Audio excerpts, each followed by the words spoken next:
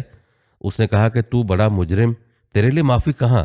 اس نے اسے بھی قتل کر ڈالا کہ معافی تو ہے نہیں تو پھر اسے قتل کر کے 100 قتل پورے نہ کر دوں۔ لیکن اس کے دل میں پھر خوف الہی آیا اور اس نے پوچھنا شروع کر دیا کہ کوئی شخص ہے جو مجھے توبہ کی کوئی صورت بتا دے۔ ایک شخص نے اس سے کہا کہ تو عبادت گزاری کر اور معافی مانگ، تجھے اللہ کریم معاف فرما دے گا۔ وہ اسی بستی کی طرف چلا، راستے میں اسے موت آ گئی۔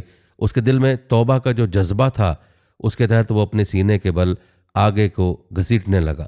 جب مر گیا تو اس کے پاس رحمت اور عذاب کے دونوں قسم کے فرشتوں نے آپس میں جھگڑا شروع کر دیا۔ رحمت والے فرشتے کہتے تھے کہ یہ توبہ کی نیت سے جا رہا تھا اس لیے اسے جنت میں لے جائیں گے، لیکن عذاب کے فرشتوں نے کہا کہ اس کی پوری زندگی بد عملیوں سے بھری ہوئی ہے، اسے جنت کیسے مل سکتی ہے؟ لیکن رب کریم اور رحیم نے گناہوں والی بستی کو حکم دیا کہ تو کچھ دور ہو جا اور توبہ والی بستی سے فرمایا کہ تو قریب ہو جا۔ پھر فرشتوں کو حکم دیا کہ دونوں بستیوں کا فاصلہ ناپو۔ جب فاصلے کی پیمائش کی گئی تو وہ توبہ والی بستی کے ایک بالشت بھر قریب تھا تو اس کے تمام گناہ بخش دیے گئے۔ بحوالہ بخاری۔ اللہ کی رحمت کے 100 حصے ہیں۔ حضرت ابو ہریرہ رضی اللہ تعالیٰ عنہ فرماتے ہیں کہ سید الکونین حضرت محمد مصطفیٰ صلی اللہ علیہ وسلم نے ارشاد فرمایا کہ اللہ پاک نے اپنی رحمت کے 100 حصے بنائے، 99 حصے اپنے پاس رکھ لیے اور ایک حصہ دنیا میں اتار دیا۔ اسی ایک حصے کی رحمت کے باعث مخلوق ایک دوسرے پر رحم کرتی ہے، حتیٰ کہ ایک جانور اپنے بچوں کو تکلیف سے بچانے کے لیے اپنا پاؤں بچے کے اوپر سے ہٹا لیتا ہے۔ یہ بھی رحمت کے ایک حصے کی برکت ہے۔ ایک روایت میں کہ اگر کافر کو اللہ کی وسیع رحمت کا علم ہو جائے تو جنت سے مایوس نہ ہو، اس طرح اگر مومن کو اللہ کے بڑے عذاب کا علم ہو جائے تو جہنم سے بے خوف نہ ہو۔ حضرت ابو موسیٰ یہ فرماتے ہیں کہ حضرت آدم علیہ السلام نے ارشاد فرمایا کہ دنیا میں کوئی ایسا نہیں ہے جو تکلیف کی باتیں سنے اور وہ اللہ تعالیٰ سے زیادہ صبر کر سکتا ہو۔ دیکھو، لوگ کہتے ہیں کہ اللہ تعالیٰ کی اولاد اتنی بڑی گستاخی کے بعد بھی اللہ تعالیٰ انہیں تندرستی اور رزق عطا فرماتا چلا جاتا ہے۔ دوستو، اللہ رات کے آخری حصے میں رحمت کی آواز لگاتا ہے، جیسا کہ حضرت ابو ہریرہ رضی اللہ تعالیٰ نے فرمایا کہ نبی صلی اللہ علیہ وسلم کا ارشاد ہے کہ اللہ تبارک تعالیٰ ہر رات جب تیسرا حصہ رات کا باقی ہوتا ہے تو آواز لگاتا ہے کہ ہے کوئی جو مجھ سے دعا مانگے اور میں اس کی دعا کو شرف قبولیت بخشوں؟ کون ہے جو مجھ سے مانگے اور میں اسے عطا کروں؟ اور کون ہے جو مجھ سے گناہوں کی بخشش چاہے اور میں اسے بخش دوں؟ ناظرین، حضرت انس رضی اللہ تعالیٰ عنہ بیان کرتے ہیں کہ رحمت کائنات صلی اللہ علیہ وآلہ وسلم نے فرمایا کہ جب تم میں سے کوئی دعا مانگے تو پختہ طریقے سے دعا مانگے، یہ نہ کہے کہ اے اللہ اگر تو چاہے تو مجھے فلاں چیز دے دے، کیونکہ اللہ تعالیٰ کسی کا ماتحت نہیں ہے وہ کسی اور کے کہنے پر دے۔ حضرت ابو ہریرہ رضی اللہ تعالیٰ عنہ فرماتے ہیں کہ محمد صلی اللہ علیہ وسلم نے ارشاد فرمایا کہ اللہ تعالیٰ نے فرشتوں سے فرما دیا کہ میرا بندہ جب برائی کا ارادہ کرے لیکن کر نہ سکے تو اس کی برائی نہ لکھو، اگر برائی کا ارتکاب کر لے تب ایک ہی برائی لکھو، اگر وہ برائی کو میری رضا کے لیے ترک کر دے تب بھی نیکی لکھو، اور جب نیکی کا ارادہ کر لے لیکن کر نہ سکے تو اسے ایک نیکی لکھو، لیکن اگر کر لے تو اسے 10 نیکیوں سے 700 نیکیوں تک لکھو۔ حوالہ بخاری شریف۔ ناظرین، حضرت ابو ہریرہ رضی اللہ تعالیٰ عنہ فرماتے ہیں کہ حضرت محمد کریم صلی اللہ علیہ وسلم نے ارشاد فرمایا کہ جب بندہ گناہ کر بیٹھتا ہے پھر وہ اپنے رب سے کہتا ہے کہ اے اللہ مجھے یہ گناہ معاف کر دے، تو اللہ فرماتا ہے کہ میرے بندے کو معلوم ہے کہ اس کا کوئی رب ہے جو گناہ کو معاف کرتا ہے اور عذاب بھی دیتا ہے، لہٰذا میں نے اپنے بندے کو بخش دیا۔ کچھ عرصے کے بعد اس سے دوبارہ گناہ ہو جاتا ہے تو وہ کہتا ہے کہ اے رب مجھے بخش دے، تو اللہ تعالیٰ فرماتا ہے کہ میرے بندے کو معلوم ہے کہ اس کا کوئی رب ہے جو گناہ کو معاف کرتا ہے اور گناہ پر گرفت بھی کرتا ہے، اس لیے میں نے اپنے بندے کو معاف کر دیا۔ اس سے پھر گناہ ہو جاتا ہے اور وہ معافی چاہتا ہے، اللہ فرماتا ہے کہ میرے بندے کو معلوم ہے کہ اس کا کوئی رب ہے جو بخشتا بھی ہے اور گرفت بھی کرتا ہے، میں نے اپنے بندے کو معاف کر دیا۔ بحوالہ بخاری شریف باب التوحید۔ سیدنا ابو ہریرہ رضی اللہ تعالیٰ عنہ سے روایت ہے کہ آپ صلی اللہ علیہ وسلم نے فرمایا کہ ایک بدکار عورت کو اللہ تعالیٰ نے صرف اس وجہ سے معاف کر دیا کہ اس نے کنویں کے دہانے پر ایک کتے کو ہانپتے ہوئے دیکھا، وہ پیاس کی وجہ سے مرنے کے قریب تھا۔ اس عورت نے اپنا موزہ اتارا، پھر اس کو اپنی چادر میں باندھ کر اس کتے کے لیے کنویں سے پانی نکالا اور اسے پلایا، اللہ تعالیٰ نے اس کو اس نیکی کے بدلے میں جہنم سے بچا لیا۔ سیدنا ابو ہریرہ رضی اللہ تعالیٰ عنہ سے روایت ہے کہ ایک مرتبہ لوگوں نے عرض کی کہ یا رسول اللہ صلی اللہ علیہ وسلم، کیا ہم قیامت کے دن اپنے رب کو دیکھیں گے؟ تو آپ صلی اللہ علیہ وسلم نے فرمایا، کیا تم 14ویں رات کے چاند کو دیکھنے میں تکلیف اٹھاتے ہو جب اس کے سامنے بادل نہ ہو؟ لوگوں نے عرض کی کہ نہیں۔ تو آپ صلی اللہ علیہ وسلم نے فرمایا، تو کیا تم سورج کے دیکھنے میں ہجوم کا شکار ہوتے ہو جب اس کے سامنے بادل نہ ہو؟ لوگوں نے عرض کی کہ نہیں یا رسول اللہ صلی اللہ علیہ وسلم۔ تو آپ صلی اللہ علیہ وسلم نے فرمایا، تم اسی طرح اپنے رب کو دیکھو گے۔ سنو، قیامت کے دن لوگ زندہ کر کے اٹھائے جائیں گے، پھر اللہ تعالیٰ فرمائے گا کہ جو دنیا میں جس کی عبادت کیا کرتا تھا اس کے پیچھے چلا جائے۔ چنانچہ کوئی ان میں سے سورج کے پیچھے چلا جائے گا، اور کوئی ان میں سے چاند کے پیچھے چلا جائے گا، اور کوئی ان میں سے بتوں کے پیچھے چلا جائے گا، اور امت محمدیہ صلی اللہ علیہ وسلم، یہ ایمانداروں کا گروہ باقی رہ جائے گا، اور ان میں اس امت کے منافق بھی شامل ہوں گے۔ اللہ تعالیٰ اس صورت میں جس کو وہ نہیں پہچانتے ہوں گے اس میں ان کے پاس آئے گا اور فرمائے گا کہ میں تمہارا رب ہوں۔ تو کہیں گے کہ ہم تو تجھے نہیں جانتے، ہم تو اس جگہ کھڑے رہیں گے حتیٰ کہ ہمارا رب ہمارے پاس آ جائے، اور جب وہ آئے گا ہم اسے پہچان لیں گے۔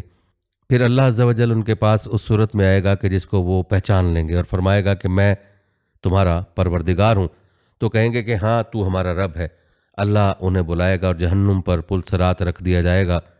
تو تمام پیغمبر جو اپنی امتوں کے ساتھ اس پل سے گزریں گے، ان سب میں سے پہلا میں ہوں گا، اور اس وقت سوائے پیغمبروں کے کوئی بول نہ سکے گا، اور پیغمبروں کا کلام اس دن یہ ہوگا کہ اے اللہ سلامتی سے گزار دے۔ اور جہنم میں سادان کے کانٹوں کے مشابہ آنکڑے ہوں گے۔ کیا تم لوگوں نے ان کے کانٹے دیکھے ہیں؟ صحابہ نے عرض کی کہ یا رسول اللہ صلی اللہ علیہ وسلم ہاں۔ تو آپ صلی اللہ علیہ وسلم نے فرمایا کہ وہ سادان کے کانٹوں کے مشابہ ہوں گے، البتہ ان کی لمبائی کو سوائے اللہ تعالیٰ کے کوئی نہیں جانتا۔ وہ آنکڑے لوگوں کو ان کے اعمال کے موافق پچکیں گے، چنانچہ ان میں سے کوئی اپنے اعمال کے سبب جہنم میں گر کر ہلاک ہو جائے گا، اور کوئی ان میں سے مارے زخموں کے چور چور ہو جائے گا، اس کے بعد بالآخر نجات پائے گا، حتیٰ کہ جب اللہ دوزخیوں میں سے جن پر مہربانی کرنا چاہے گا فرشتوں کو حکم دے گا کہ جو اللہ کی عبادت کیا کرتے تھے وہ نکال لیے جائیں، چنانچہ فرشتے انہیں نکال لیں گے، اور فرشتے انہیں سجدوں کے نشانوں سے پہچان لیں گے، اور اللہ تعالیٰ نے دوزخ کی آگ ان پر حرام کر دیے کہ وہ سجدے کے نشان کو جلائے۔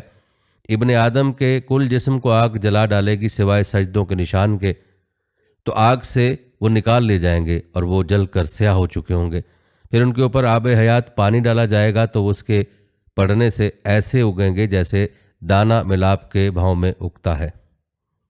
اس وقت اللہ بندوں کے درمیان فیصلہ کرنے سے فارغ ہو چکا ہوگا، اور ایک شخص جنت اور دوزخ کے درمیان باقی رہ جائے گا، اور وہ تمام دوزخیوں میں سے سب سے آخر میں جنت میں جائے گا۔ اس کا منہ دوزخ کی طرف ہوگا، کہے گا اے میرے پروردگار، میرا منہ دوزخ کی طرف سے پھیر دے، کیونکہ مجھے اس کی ہوا نے جھلسا کر رکھ دیا ہے اور مجھے اس کے شعلوں نے جلا دیا ہے۔ اور وہ دعائیں مانگتا چلا جائے گا۔ آخر اللہ فرمائے گا اچھا اگر تیرے ساتھ یہ احسان کر دیا جائے تو اس کے علاوہ تو کوئی چیز نہیں مانگے گا؟ وہ کہے گا تیری بزرگی کی قسم نہیں، کچھ نہیں مانگوں گا۔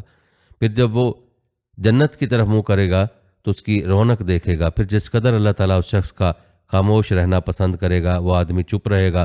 اس کے بعد کہے گا اے میرے رب مجھے جنت کے دروازے کے پاس پہنچا دے، تو اللہ تعالیٰ اس سے فرمائے گا کہ تو نے اس بات پر وعدے نہیں کیے تھے کہ جو تو مانگ چکا ہے اس کے علاوہ کوئی اور چیز نہیں مانگے گا؟ وہ عرض کرے گا کہ اے میرے رب مجھے اپنی مخلوق میں سب سے زیادہ بد نصیب تو نہ کر۔ تو اللہ تعالیٰ فرمائے گا کہ اگر تجھے یہ بھی عطا کر دیا جائے تو اس کے علاوہ کوئی اور چیز تو نہیں مانگے گا؟ وہ عرض کرے گا کہ قسم ہے تیری بزرگی کی، نہیں، میں اس کے سوا اور کوئی سوال نہیں کروں گا۔ پھر اللہ تعالیٰ اسے جس قدر چاہے گا وعدہ لے لے گا۔ بالآخر اللہ تعالیٰ اس کو جنت کے دروازے کے پاس بٹھا دے گا۔ جب وہ جنت کے دروازے کے پاس پہنچ جائے گا اور اس کی تر و تازگی اور رونق دیکھے گا تو جتنی دیر اللہ چاہے گا وہ چپ رہے گا۔ اس کے بعد کہے گا اے میرے رب مجھے جنت میں داخل کر دے۔ اللہ عز و جل فرمائے گا کہ اے ابن آدم تو کس قدر وعدہ خلافی کرتا ہے، کیا تو نے اس بات پر وعدہ نہیں کیا تھا کہ جو تجھے دے دیا جا چکا ہے اس کے سوا تو کچھ اور نہیں مانگے گا؟ وہ عرض کرے گا اے میرے رب مجھے اپنی مخلوق میں سب سے زیادہ بد نصیب نہ کر۔ اللہ تعالیٰ اس کی باتوں سے خوش ہوگا۔ اس کے بعد اس کو جنت میں جانے کی اجازت دی جائے گی اور اللہ تعالیٰ فرمائے گا جو کچھ تو مانگ سکتا ہے مانگ۔ جب اس کی خواہشیں ختم ہو جائیں گی تو اللہ بزرگ و برتر باری تعالیٰ فرمائے گا کہ یہ چیزیں بھی مانگ۔ اب اللہ تعالیٰ اسے یاد دلاتا جائے گا اور وہ مانگتا چلا جائے گا۔ جب اس کی خواہشیں ختم ہو جائیں گی تو اللہ تعالیٰ فرمائے گا کہ تجھے یہ تمام چیزیں دی جاتی ہیں اور اس کا ایک گناہ مزید بھی۔ یہ حدیث سن کر سیدنا ابو سعید خدری رضی اللہ تعالیٰ عنہ نے سیدنا ابو ہریرہ رضی اللہ تعالیٰ عنہ سے فرمایا کہ رسول اللہ صلی اللہ علیہ وسلم نے اس مقام پر یہ فرمایا تھا کہ اللہ عز و جل فرمائے گا کہ تجھے یہ بھی سبھی کچھ اور اس کے ساتھ اس کی مثل 10 گنا اور بھی دیا جاتا ہے۔ تو سیدنا ابو ہریرہ رضی اللہ تعالیٰ عنہ نے جواب دیا کہ مجھے اس حدیث میں رسول اللہ صلی اللہ علیہ وسلم سے صرف یہی قول یاد ہے کہ تجھے یہ بھی دیا جاتا ہے اور اس کی مثل 1 گنا مزید بھی۔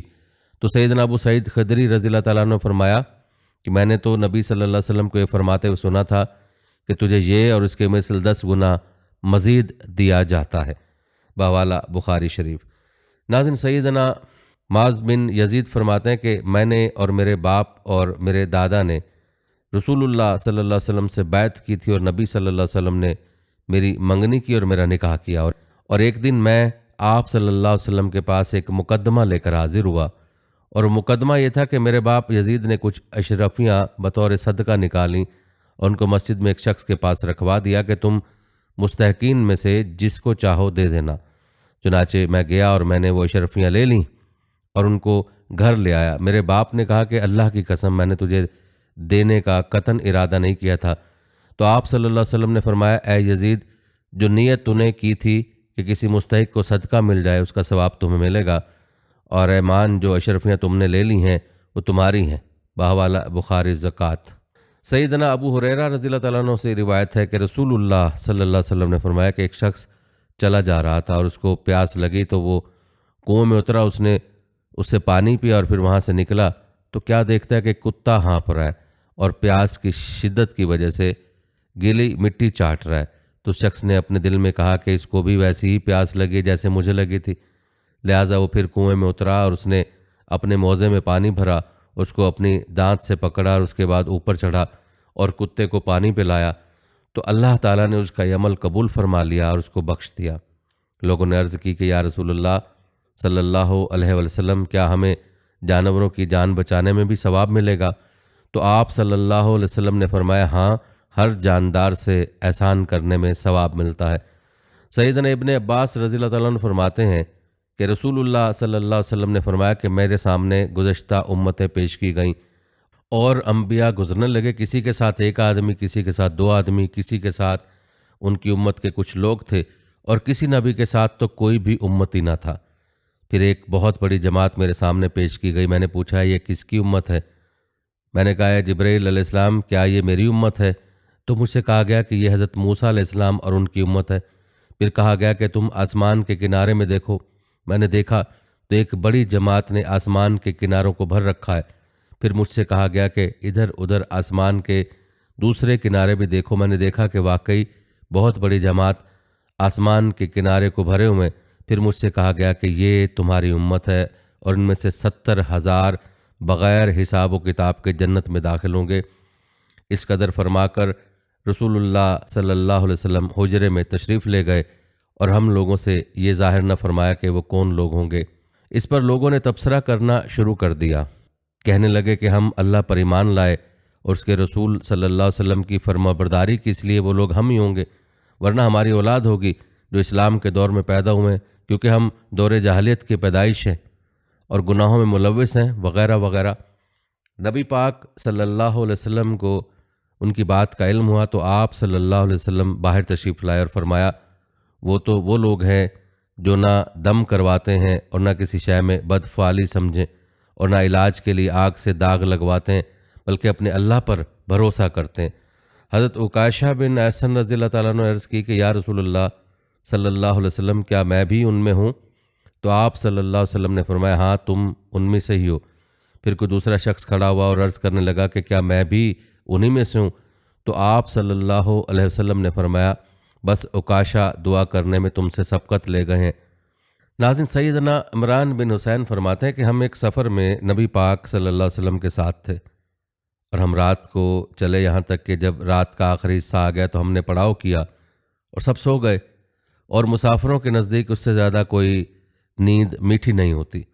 پھر ہمیں سورج کی گرمی نے بیدار کیا۔ سب سے پہلے جو شخص جاگا وہ فلاں شخص تھا، پھر فلاں شخص تھا، پھر فلاں شخص تھا، پھر سیدنا عمر بن خطاب چوتھے جاگنے والے شخص تھے، اور نبی پاک صلی اللہ علیہ وسلم جب سو جایا کرتے تھے تو ان کو کوئی بیدار نہ کرتا تھا، حتیٰ کہ آپ صلی اللہ علیہ وسلم خود بیدار ہو جائیں، کیونکہ ہم نہیں جانتے تھے کہ آپ صلی اللہ علیہ وسلم کے لیے آپ کے خواب میں کیا ہو رہا ہے۔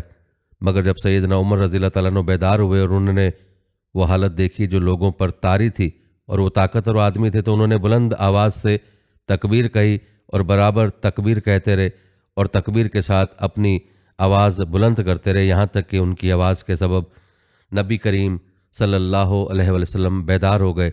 جب آپ صلی اللہ علیہ وسلم بیدار ہوئے، جو مصیبت لوگوں پر پڑی تھی اس کی شکایت آپ سے کی گئی۔ آپ صلی اللہ علیہ وسلم نے فرمایا یہ کوئی مسئلہ نہیں ہے، اس لیے کہ یہ سونا جان بوجھ کر نہیں تھا۔ پھر چلے اور تھوڑی دور جا کر اتر پڑے اور وضو کی لیے پانی منگوایا، پھر وضو کیا، اذان کہی گئی، اور آپ صلی اللہ علیہ وسلم نے لوگوں کو نماز پڑھائی۔ تو جب آپ نماز سے فارغ ہوئے تو اچانک ایک ایسے شخص پر آپ کی نظر پڑی جو گوشے میں بیٹھا ہوا تھا، لوگوں کے ساتھ اس نے نماز نہیں پڑھی تھی۔ آپ صلی اللہ علیہ وسلم نے فرمایا فلاں تجھے لوگوں کے ساتھ نماز پڑھنے سے کس چیز نے روکا؟ تو اس نے کہا کہ مجھے جنابت ہو گئی تھی اور پانی نہیں تھا۔ آپ صلی اللہ علیہ وسلم نے فرمایا کہ تیمم کر لو، وہ تمہیں کافی ہے۔ پھر نبی صلی اللہ علیہ وسلم چلے تو لوگوں نے آپ صلی اللہ علیہ وسلم سے پیاس کی شکایت کی، تو آپ صلی اللہ علیہ وسلم پھر اتر پڑے اور ایک شخص کو اور سیدنا علی بن ابی طالب علیہ السلام کو بلایا اور فرمایا کہ دونوں جاؤ اور پانی تلاش کرو۔ دونوں چلے تو ایک عورت ملی جو پانی کے دو مشکیزوں کے درمیان اپنے اونٹ پر بیٹھے جا رہی تھی۔ تو ان دونوں نے اس سے پوچھا کہ پانی کہاں ہے؟ اس نے کہا کہ کل میں اس وقت پانی پر تھی اور ہمارے مرد پیچھے آ رہے ہیں۔ دونوں نے اسے کہا کہ خیر اب تو ہمارے ساتھ چل۔ بولی کہ کہاں؟ انہوں نے کہا کہ رسول اللہ صلی اللہ علیہ وسلم کے پاس۔ اس نے کہا کہ وہ شخص جسے بے دین کہا جاتا ہے؟ انہوں نے کہا ہاں وہی ہیں جن کے متعلق یہ خیال کرتی ہو، تو چل تو صحیح۔ پس وہ دونوں اسے رسول اللہ صلی اللہ علیہ وسلم کے پاس لائے اور آپ صلی اللہ علیہ وسلم سے سارا واقعہ بیان کیا۔ سیدنا عمران فرماتے ہیں کہ پھر لوگوں نے اسے اس کے اونٹ سے اتارا اور نبی پاک صلی اللہ علیہ وسلم نے ایک برتن منگوایا اور دونوں مشکوں کے منہ کھول کر اس میں سے کچھ پانی اس برتن میں نکالا۔ اس کے بعد ان کے اوپر والے منہ کو بند کر دیا اور نچلے منہ کو کھول دیا، اور لوگوں میں آواز دی گئی کہ پانی پیو اور اپنے جانوروں کو بھی پلا لو۔ جس نے چاہا جتنا خود پیا اور جس نے چاہا جانوروں کو پلایا، اور آخر یہ ہوا کہ جس شخص کو جنابت ہو گئی تھی اس کو ایک برتن پانی کا دیا گیا، اور آپ صلی اللہ علیہ وسلم نے فرمایا کہ جاؤ اس کو اپنے اوپر ڈال دو۔ اور وہ عورت کھڑی یہ سب کچھ دیکھ رہی تھی کہ اس کے پانی کے ساتھ کیا کیا جا رہا ہے، اور اللہ کی قسم جب مشقیں اس کو واپس کی گئیں تو یہ حال تھا کہ ہمارے خیال میں وہ اس وقت سے بھی زیادہ بھری ہوئی تھی جب آپ نے پانی لینا شروع کیا تھا۔ پھر نبی پاک صلی اللہ علیہ وسلم نے فرمایا کہ اس کے لیے کچھ کھانا پینا جمع کر دو۔ لوگوں نے اس کے لیے اجوا، کھجور، انار اور ستو وغیرہ جمع کر دیے اور ایک کپڑے میں باندھ دیے۔ اس عورت کو اس کے اونٹ پر سوار کر دیا اور کھانے کا سامان اس کے آگے رکھ دیا۔ پھر آپ صلی اللہ علیہ وسلم نے اس سے فرمایا کہ تم جانتی ہو کہ ہم نے تمہارے پانی میں سے کچھ بھی کم نہیں کیا، لیکن اللہ نے ہمیں پانی پلایا۔ اور عورت اپنے گھر والوں کے پاس آئی، اور چونکہ وہ راہ میں روک لی گئی تھی اور وہ دیر سے گھر پہنچی تھی، انہوں نے کہا کہ تجھے کس نے روک لیا تھا؟ تو اس نے کہا کہ عجیب بات پیش آ گئی تھی، مجھے دو آدمی ملے اور مجھے اس شخص کے پاس لے گئے جسے بے دین کہا جاتا ہے، اور اس نے ایسا کام کیا، اللہ کی قسم بے نہیں وہ شخص زمین اور آسمان کے درمیان میں سب سے بڑا جادوگر ہے، پھر وہ سچ میں اللہ کا رسول ہے۔ اس کے بعد مسلمان اس کے آس پاس کے مشرکوں سے لڑتے رہے، لیکن جس بستی میں وہ عورت رہتی تھی اسے چھوڑ دیتے تھے۔ ایک دن اپنی قوم سے کہا کہ میں سمجھتی ہوں کہ مسلمان لوگ جان بوجھ کر تمہیں چھوڑ دیتے ہیں، تو کیا تم مسلمان نہیں ہو جاتے؟ تو انہوں نے اس کی بات مان لی اور اسلام میں داخل ہو گئے۔ سیدنا عبداللہ بن حشام رضی اللہ تعالیٰ عنہ سے روایت ہے کہ انہیں ان کی والدہ نبی کریم صلی اللہ علیہ وسلم کے پاس لے گئی تھیں، اور انہوں نے عرض کیا یا رسول اللہ صلی اللہ علیہ وسلم اس سے بیعت لے لی جائے۔ نبی صلی اللہ علیہ وسلم نے فرمایا کہ ابھی یہ چھوٹا ہے، اس سے ابھی بیعت نہیں لینا بے فائدہ ہے۔ پھر آپ صلی اللہ علیہ وسلم نے ان کے سر پر ہاتھ پھیرا اور ان کے لیے دعا کی۔ راوی کہتا ہے کہ جب حشام بازار جاتے اور غلہ خریدتے تھے، پھر کبھی سیدنا ابن عمر اور ابن زبیر ان سے مل جاتے تو فرماتے کہ ہمیں بھی اپنے ساتھ شریک کر لو، کیونکہ نبی پاک صلی اللہ علیہ وسلم کو ہم نے تمہارے لیے برکت کی دعا مانگتے ہوئے سنا تھا، تو ان کو شریک کر لیتے تھے۔ اکثر اوقات پورا اونٹ غلے کے ساتھ بطور نفع کے حصے میں آ جاتا تھا اور اس کو اپنے گھر روانہ کر دیتے تھے، بحوالہ بخاری شریف۔ سیدنا ابو ہریرہ رضی اللہ تعالیٰ عنہ فرماتے ہیں کہ طفیل بن عامر دوسی اور ان کے ساتھی نبی کریم صلی اللہ علیہ وسلم کے پاس آئے اور انہوں نے کہا کہ یا رسول اللہ صلی اللہ علیہ وسلم کہ ہم قبیلہ دوست کے لوگوں نے نافرمانی کی ہے اور دین حق کی پیروی سے انکار کر دیا، لہٰذا اللہ سے ان کے لیے بد دعا کیجیے۔ لوگ کہنے لگے کہ ابھی اللہ کے نبی نے بد دعا کی اور ابھی دوسی ہلاک ہوئے، لیکن آپ نے دعا کی کہ اللہ دوسی کو ہدایت دے اور ان کو دائرہ اسلام میں لیا۔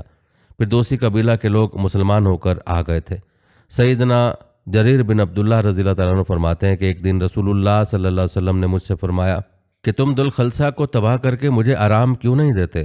ذوالخلصہ قبیلہ شام میں ایک بت خانہ تھا، اس کو یمن کا کعبہ کہا کرتے تھے۔ سیدنا جریر یہ فرماتے ہیں کہ پھر میں قبیلہ احمس کے 150 سواروں کے ساتھ چل پڑا اور ان کے پاس گھوڑے تھے اور میں گھوڑے پر جم کر نہیں بیٹھ سکتا تھا۔ نبی صلی اللہ علیہ وسلم نے میرے سینے پر ہاتھ اتنے زور سے مارا کہ آپ صلی اللہ علیہ وسلم کی انگلیوں کا نشان میرے سینے پر نمایاں ہو گیا۔ پھر آپ صلی اللہ علیہ وسلم نے میرے حق میں دعا کی کہ اے اللہ ان کو سواری پر جما دے اور ان کو ہدایت کرنے والا اور ہدایت یافتہ بنا دے۔ پھر وہ حضرت جریر وہاں گئے، اسے توڑا اور اسے جلا ڈالا۔ پھر رسول اللہ صلی اللہ علیہ وسلم کو اس کی اطلاع بھیجی تو جریر ہی کے قاصد نے آ کر کہا کہ قسم ہے اس ذات کی جس نے آپ صلی اللہ علیہ وسلم کے حق کے ساتھ بھیجا ہے کہ میں آپ صلی اللہ علیہ وسلم کے پاس اس وقت آیا ہوں جب کہ وہ کھوکھلے اونٹ یا خارشی اونٹ کی طرح ہو گیا۔ جریر یہ فرماتے ہیں کہ آپ نے قبیلہ احمس کے گھوڑوں اور سواروں کے لیے 5 مرتبہ برکت کی دعا کی۔ حضرت سہل بھی فرماتے ہیں کہ ایک صحابی عورت کھیتوں میں جانے والی نالیوں کے کناروں پر چقندر کا ساگ لگایا کرتی تھی۔ پھر جب جمعہ کا دن ہوتا تھا تو وہ ساگ توڑ کر لاتی اور ہانڈی میں ڈال کر جو کی ایک مٹھی اس میں ڈال دیا کرتی تھی۔ جب ہم جمعہ کی نماز پڑھ لیتے تھے تو ہم اس کے پاس چلے آتے تھے اور سلام کرتے تھے، وہ ہمارے آگے وہ کھانا پیش کر دیتی تھی، ہم اسے کھا لیتے تھے۔ ہمیں اس کھانے کی اتنی چاہت ہوتی تھی کہ ہم جمعے کا انتظار کیا کرتے تھے۔ حضرت ابو مسعود انصاری رضی اللہ تعالیٰ عنہ فرماتے ہیں کہ نبی کریم صلی اللہ علیہ وسلم جب ہمیں صدقہ کرنے کا حکم دیا کرتے تھے تو ہم بازار میں جا کر بوجھ اٹھاتے، مزدوری کرتے اور آدھا کلو کھجور وغیرہ لے کر آتے تھے اور صدقہ کیا کرتے تھے۔ لیکن آج ہم میں سے کئی ایسے بھی ہیں جو لاکھ روپے کے مالک ہیں۔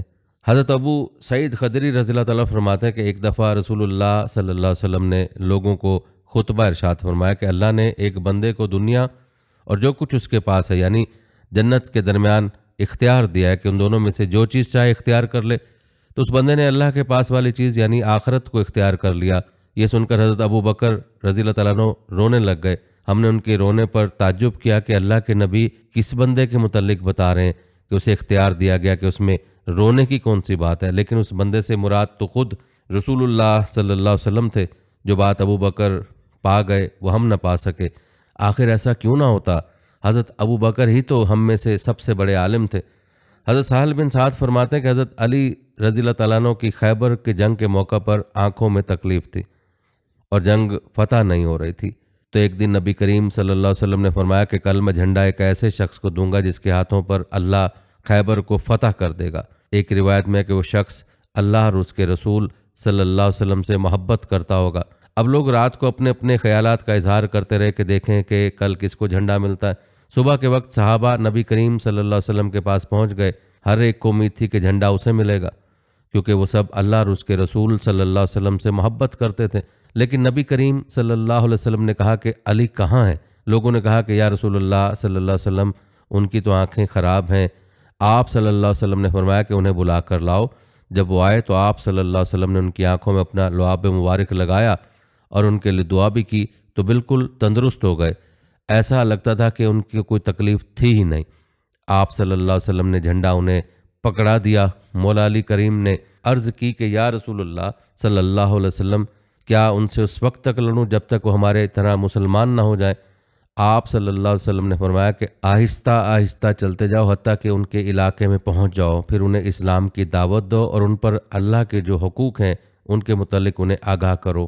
اللہ کی قسم، اگر آپ کے ذریعے ایک شخص کو بھی اللہ ہدایت کر دے تو یہ آپ کے لیے سرخ اونٹ کے مل جانے سے کہیں بہتر ہوگا۔ ایک روایت ہے کہ پھر اللہ تعالیٰ نے حضرت علی رضی اللہ تعالیٰ عنہ کے ہاتھوں پر خیبر کو فتح کر دیا۔ ناظرین، یہ تھی ہماری آج کی ویڈیو۔ ہم امید کرتے ہیں کہ آپ کو ہماری آج کی ویڈیو بھی ضرور پسند آئی ہوگی اور آپ اپنے دوستوں کو بھی یہ ویڈیو ضرور شیئر کریں تاکہ ان کا بھی ایمان تازہ ہو جائے۔